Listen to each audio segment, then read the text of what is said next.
Hey, this is Console TX, and for today's Heat Signature Daily Challenge, the January 2019 Daily Challenge, the character for me is Octan's Fox, a frail X-Glitcher vindictive supplier with a self-charging high-capacity slipstream. That's the best.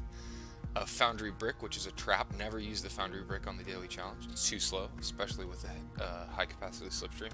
Don't be deceived. Don't be pulled in by its seductive charm. It never works. It's never faster.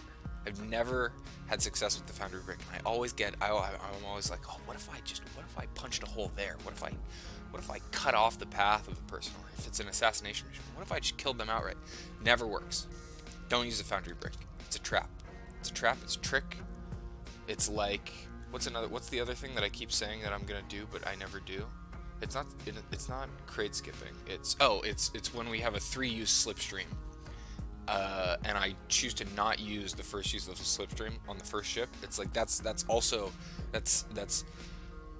trick. Don't fall for it. Anyways, Octan's Fox wants to steal the 3 parts of the Euler experiment at speed, which is great because we have a slipstream. So let's look at the mission. There are some people that don't really matter. What's our weapon? It's a short blade. Yeah, okay, so the short blade's not going to be ideal, although we would like to pick up some wrenches to go fast. The alarm response is light reinforcements, which won't matter. The armored guards are going to die to the thing, or just not die at all, because I'll ignore them. Yeah, and just go fast. I have a Foundry Brick, which is a trap. I'm not going to use the Foundry Brick to do anything. It's a trap. Don't use it. Don't use the Foundry Brick.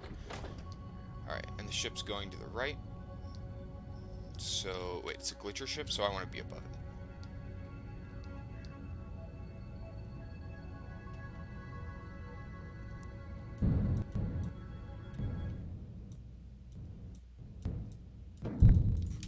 An okay docking approach, 5 seconds.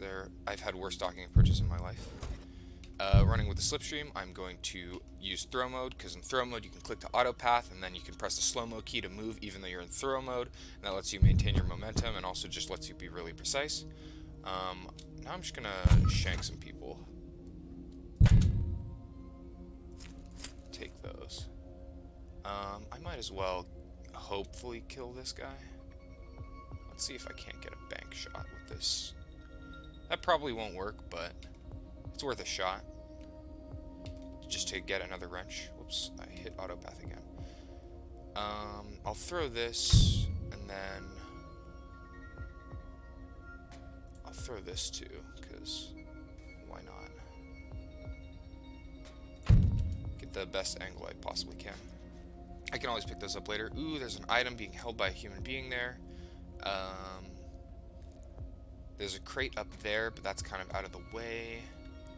This guy's item is also out of the way, and I have this self-charging high-capacity slipstream, so like getting items is just not something that is a huge deal for me.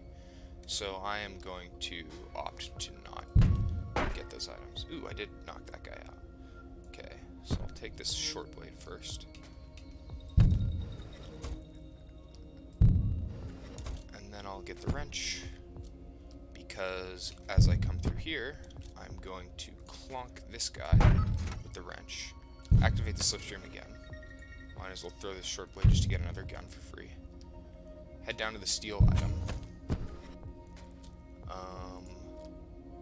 Head down to the steel item, throw the wrench, yoink that, and then I'm just going to go to the window after I steal this item.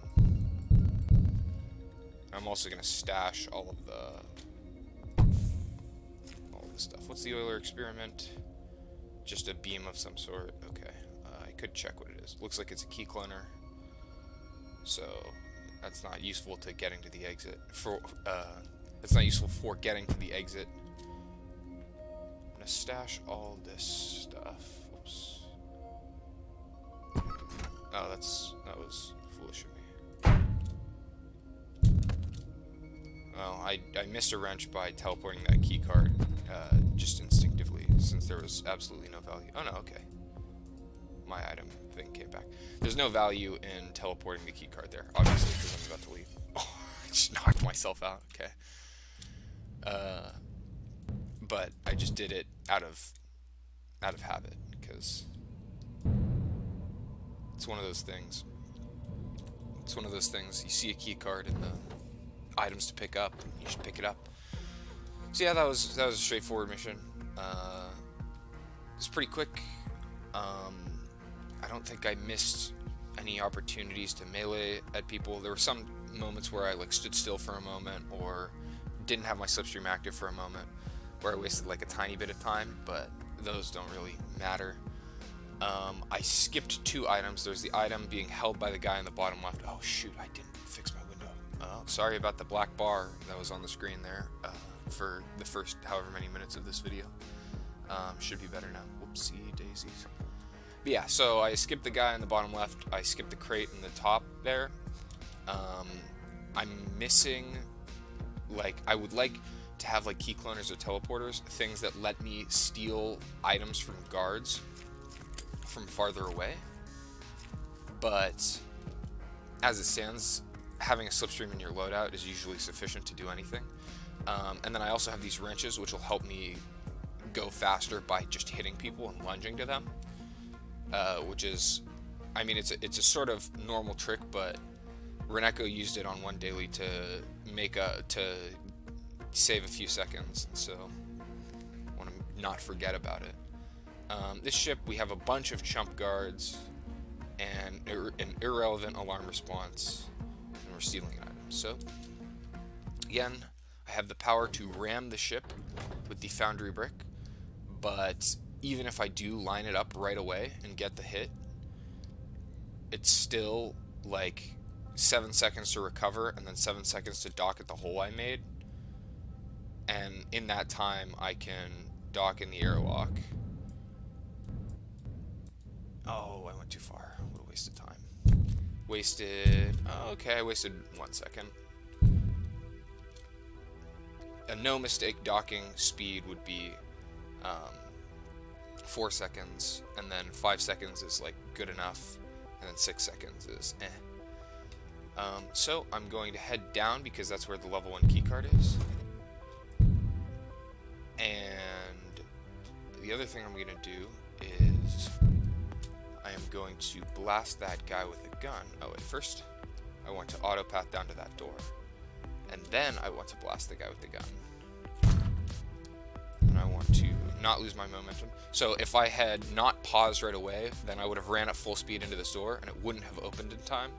So by going into slow mode, or into throw mode and then slow-mo, I'm able to actually get to the door, or I'm able to allow the door to open without hitting it. So these guys, so this crate's a little bit out of the way, but it's not hugely out of the way, because I can lunge, and then I'm just going to slipstream past these guys, because I could do the lunge to that guy, but that's not a huge gain in efficiency, and I can actually lunge to them on my way back, which might be useful.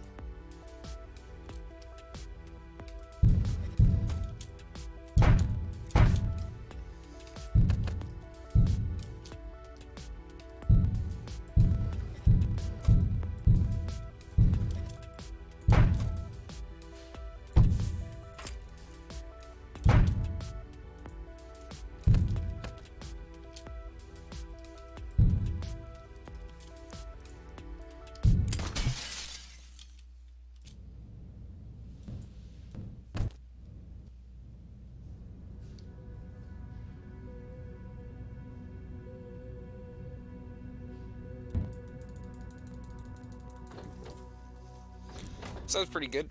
I had some good melee lunges to save a tiny bit of time. I got the visitor, which will actually be useful on this last ship because it'll let me skip one sort of section of clearance. And because this last ship is going to have a glitch-proof hole, if I escape before the visitor runs out, then rather than pulling me back to where I was, thereby wasting 2 seconds, it'll just leave me outside the ship. So that'll be really good for just getting the last bit of distance to get to the item. and hopefully it'll make up for the time I spent. Oh, whoops, I forgot to accept the mission. I didn't spend very much time taking that crate, so I think this is going to be a little bit of a time save. So I think that was a good decision. We've got some dudes with armor. I have my armor-piercing short blade, although I'm likely not going to need to kill anybody. Looks like the ship is going up, so I want to be to the left of it.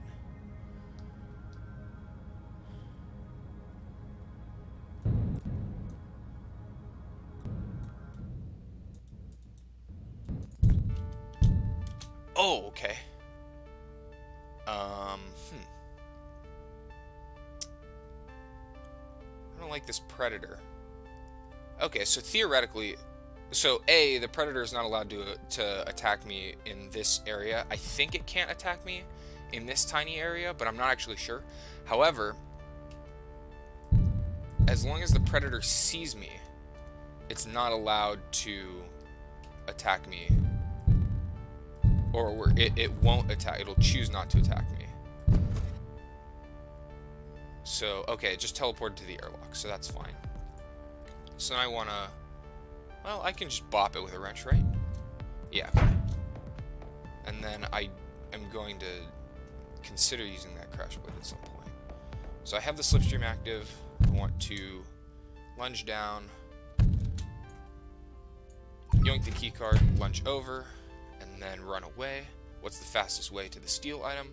Let's see. If I go up there, I have 2 rooms of backtracking to do. No. Yeah, 2 rooms versus 2 rooms. But I'll also have to go all the way this way versus... Okay, well, maybe I should actually count this. So, what inefficiencies are there? So you have to go 2 lower than the steel item and then back up 2.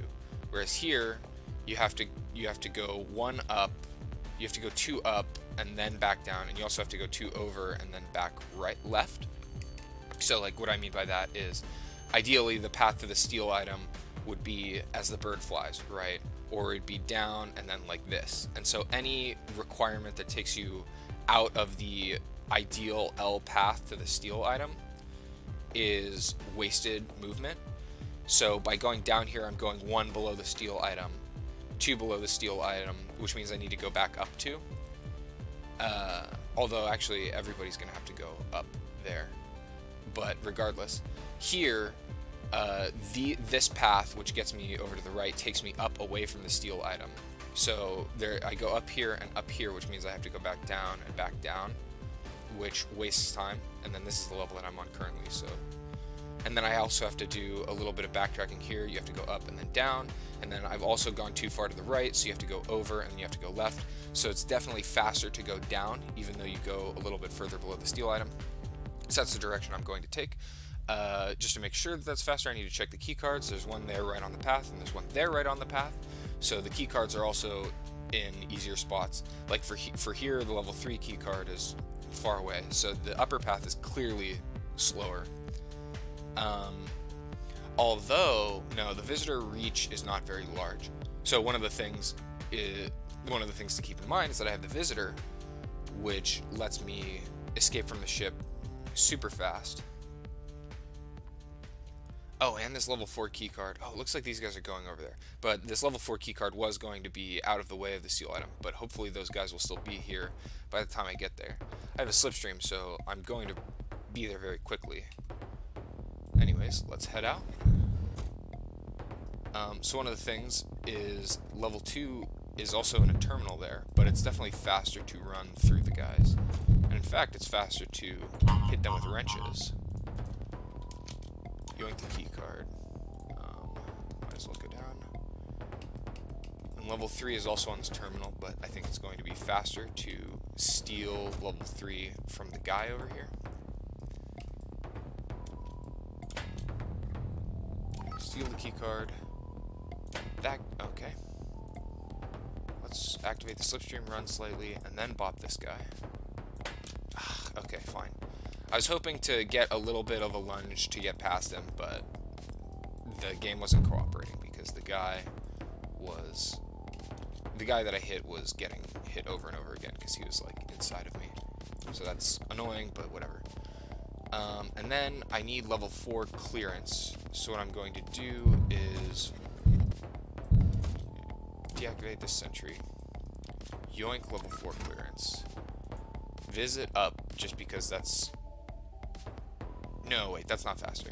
So the actual faster thing to do is go steal the item, because I'm right there. And then, what is this, actually? Sidewinder. Oh, even better. Okay, well, so I'll visit out of this room to go as far as I can to the door. And then the item itself is a Sidewinder, so I can Sidewind there. And then I don't have my gun with me. Let me fire this gun. Grab the brick. And the glitch-proof hole prevents the visitor from returning me to the ship. And then I head to a station and turn in the item. So that went quite well. I didn't really waste any time. I mean, there were some lunges that could have been more efficient, and there were movements here and there that could have been more direct. So, like, there was one sentry gun where I walked slightly to the left of it rather than right at it because of just the way that I autopath. And those are things that save fractions of seconds, so they don't really matter. I think the biggest time losses are going to be just docking. Docking and, well, the visitor that I got out of the crate could have been a time loss, but I actually think that was a time saved because I visited like over several rooms, and I would have had to walk those rooms. Although somebody who noticed that the steel item was a Sidewinder would have been able to use that to get to the window as well, assuming it had two uses. So I didn't really save much time with the visitor on versus the theoretic. Like, if Terran skips that crate that I got the visitor out of and uses the Sidewinder and then also has a slightly more efficient docking job than me, then his time will be better than mine. But overall, I think that I was about as efficient as you could get. Like, I don't think I missed anything, unless the crates that I was skipping were swappers or some other very useful teleporter. I don't think that anybody could very easily get a better score than me.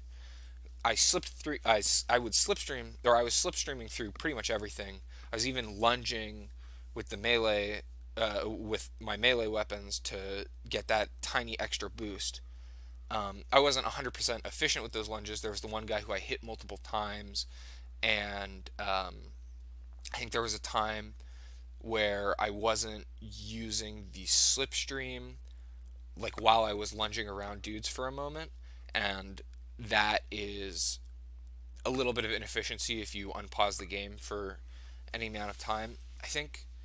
But those are fractions of seconds lost, and I don't think that they're going to make any sort of difference. I think if anything's going to make a difference, it's going to be docking jobs. Like, my docking jobs were amateurish, but they weren't bad. So somebody who lands right on the thing and gets it in 4 seconds or whatever might do better than me.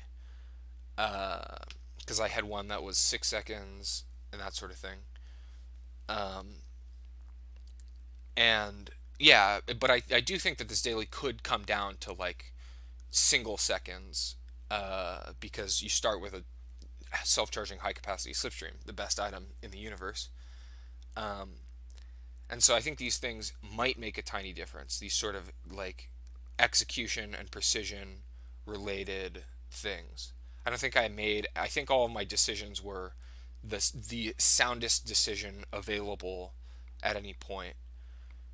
I wonder maybe if there was something, because I had the gun, right? And leaving the ships, you have to go through a few rooms. And I wonder if on like the second ship there was a fuel barrel, because glitchers leave their fuel barrels anywhere. I wonder if there was a fuel barrel that I could have shot out uh, earlier in the mission, or like near the steel item. I wasn't paying attention to that. That's the only other thing I could think of that would save any reasonable amount of time. So yeah, just more precise movements and docking, uh, better crate choices, Like I skipped some crates and some items that maybe had extreme range swappers in them, which would save you a huge amount of time. Um, and yeah, and sort of clever things like glitcher fuel barrels. Those are the only things I could think of that would give somebody an edge over me. So yeah, I think the score has a very good chance of standing as the number one. I mean, I think actually a big thing I think is that there are not that many people who are even who like know the slipstream shenanigans with throw mode and that sort of thing. Like there are not very many people who know about that or are good enough who are good enough at that to even get like a score in the double digits rather than triple digits. And even if and of those people there are not, and like even if those people play the daily, there are not very many things that they could do to improve their. Ooh, this updates dynamically. I didn't know that. Mitt Smith just scored 1 minute and 4 seconds. Good job, Mitt Smith. But yeah, so of the people who know about like the sort of auto path tricks, or who are just precise enough with, I guess, the arrow keys, because it is a 5 use self-charging slipstream, so you don't even need to make one use last for the whole ship to be able to be in slipstream for pretty much the whole mission. But of the people who have the requisite skill and knowledge level to achieve a really good score, like I don't even know, or there are very few things that they could do to get an edge on me. So I think this has a really good chance of standing. So that's really exciting. I did do this daily pretty early. Like as you can see, it says top 3%, which means that what if I'm number one? So if I was top 1%, then that would mean 100 people had done it just about. Assuming that the 1% was the most precise. So it never goes below 1%.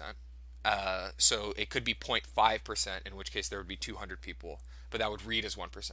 But if it was legitimately 1%, then that would mean that there are 100 people. Since it's 3% and I'm number one, that means there's only like 30-ish people who did this daily, I'm pretty sure. 33 people who did the daily. But that should.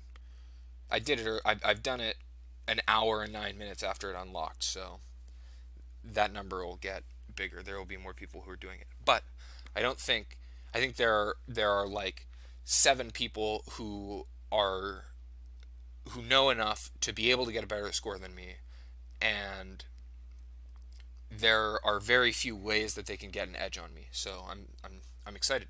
I said that several times, but that's just because I think it's super cool. I really like dailies with high capacity self charging slipstreams. It's really, that's the best. The best thing ever is slipstreams, and also when they are self charging and high capacity. It's just incredible, and I'm very excited about it. So yeah, that's a great daily. I feel it's good. It's good. I'm glad. Hopefully, I keep number one. Speaking of keeping number one, not yesterday's. Look at that 16-second daily that I managed. 83rd place. I was the fastest person to get 0 points, I bet.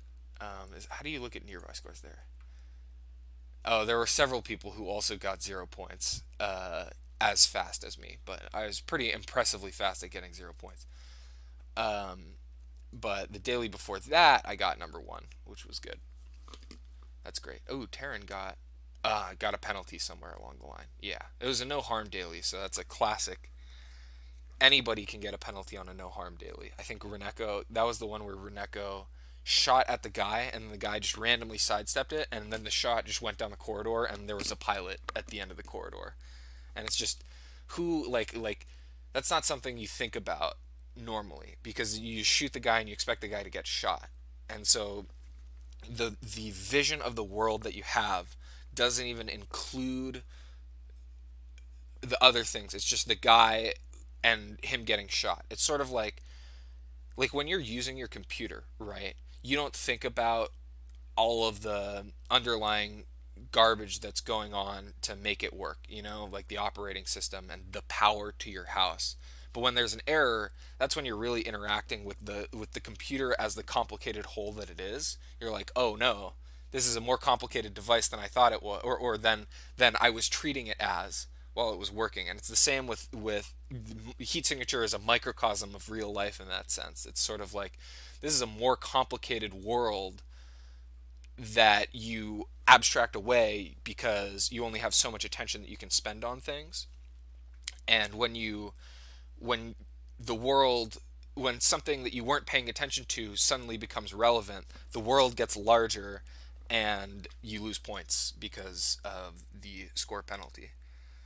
And it's interesting how it's cool how the game can do that, because you get into these scenarios like when I on that daily, that was the one where I saw that there was a guy about to get shot, and I was like, well, what do I do about this? And the game is really good at well, I think the daily challenge in particular, because the single player, like, regular gameplay of the game can get too easy, especially when you are really experienced and when you have a galaxy that's like developed, and so you can just buy useful gadgets that'll solve any problem for you. The game, it's sort of like you're never pushed out into a scenario where you don't understand everything, or where the things that you're ignoring actually matter, because it's like once you have a crash beam, right? It's like you don't care about shields anymore. Uh, and so it's cool that the defender maybe shows up, and now you have to crash the defender first, and so you do care about these guys' shields. But even in the single player mode, it's like you always have a tool to deal with the situation a lot of the time. In the daily challenge, your tools are limited, and you want to be as stingy and quick as possible, or not necessarily stingy, but you want to cut as many corners as possible, do the riskiest possible thing, uh, in order to save this second or that second. And with slipstreams, that's really easy because slipstreams are so powerful, and I like slipstreams. They make me feel good. But in like no harm dailies, there are a lot of little things that can pop up and become an issue in a really cool way, and then you have to leverage some sort of. Hopefully, you don't just incur a penalty immediately. Like, I think it was really cool for me, right? Because one of the guards was going to get shot by another guard, and I had the opportunity to see that horrible thing about to happen and then throw myself in front of the concussion blast. And then in retrospect, I could have done that even better because I had a visitor, so I could have visited in front of the concussion blast, and then hopefully it would have pulled me back and I wouldn't have been thrown off the ship, thereby wasting a lot of time. Like that, and so that's really cool, right? It's less cool for Reneko, who missed the shot on the guy incidentally, right? Because the guy, he was there's a little green question mark above his head, so he like had just gone out of alert, or like red question mark chasing after a noise, into blue question mark, I'm just gonna explore this area, and in doing that, step to the side, dodge the shot, and then got the pilot shot. And so there wasn't anything Reneko could do to intervene in that situation, which is too bad. But it's cool when the game suddenly throws up an objection to what you're doing, and you're like, how do I deal with this? How do I deal with this? And I think the daily challenge is good at doing that. That's why I like the daily challenge so much. It's, it's fun every day to sort of try and pull out all of the stops on the knowledge of strategy, tactics, and execution that you have in heat signature in order to get the best time possible. So yeah, that's today's daily challenge. I think this is a super fun daily challenge. I mean, I always like it was a little easy because I mean, slipstreams make everything easy, but the novelty of running through ships on one use of a slipstream or whatever still hasn't worn off, and so I still, and then especially because I always do the daily pretty early, seeing myself at number one, that also feels good every time it happens, even if it doesn't stand. But it's even better if it does stand. Uh, so yeah, that was a good daily. Yeah, that's it. This is Console TX signing off.